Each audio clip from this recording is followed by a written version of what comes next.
আজকে আমি হালুয়া বানাবো আর এদিকে পুলি পিঠা বানাবো। তো যারা যারা আমার ভিডিওটি দেখছেন অবশ্যই কমেন্ট করবেন আর পুরো ভিডিওটা দেখে যাবেন।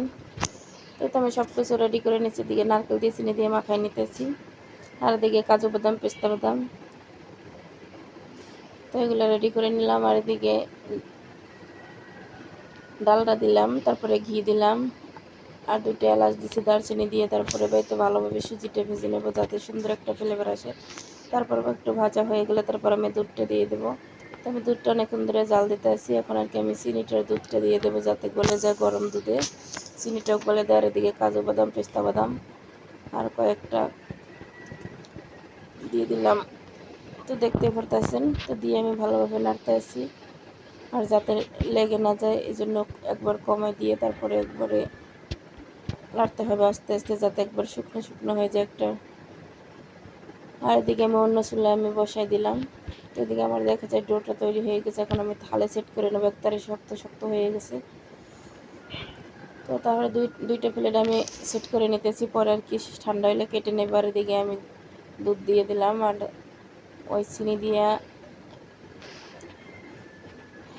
দিয়ে আর নারকেল দিয়ে মাখানো ওইটা দিয়ে দিলাম। তারপরে আমি একটা তৈরি করে নিলাম, একটা পুর তৈরি করে নিলাম পুলি পিঠার জন্য। আর এদিকে আমি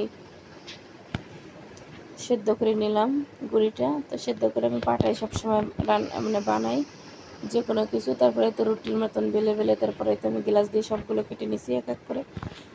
তো তারপরে আমি কুলি পিঠাগুলো বানিয়ে নেব পুর দিয়ে। তারপরে বানিয়ে আর কি আমি ভাজবো, তেলে ভাজবো। তো এতে আমি পুর দিয়ে বানাইতেছি, পুর ভরে ভরে আমি সুন্দর করে কাটা দিতেছি। তো আমি একাই বানাইতেছি, আর যেহেতু ছেলে মেয়ে টেমে ঘুমাইতেছে, তো তারপর আমি সবগুলো বানাইলাম। তো আমার সবগুলো বানাইতে যেহেতু আমার আধা ঘন্টা লাগছে, 30 মিনিটের মতন লাগছে। তো তাড়াতাড়ি হয়ে গেছে আমার বানানো। তারপরে তো এখন আমি এগুলো আর কি কেটে নেবো, যেহেতু ঠান্ডা হয়ে গেছে, ফ্যান চালাই রাখছিলাম, ঠান্ডা হয়ে গেছে। এখন ঠান্ডা করে করে তারপরে আর কি ভরে নেবো বাটিতে। তার যেহেতু অনেকটা দুধ দিছি, তো জল ব্যবহার করছি না, এই জন্য আর কি বেশি একটা সুন্দর একটা ফ্লেভার আসতেছে, আর খেতেও ভালো লাগবে।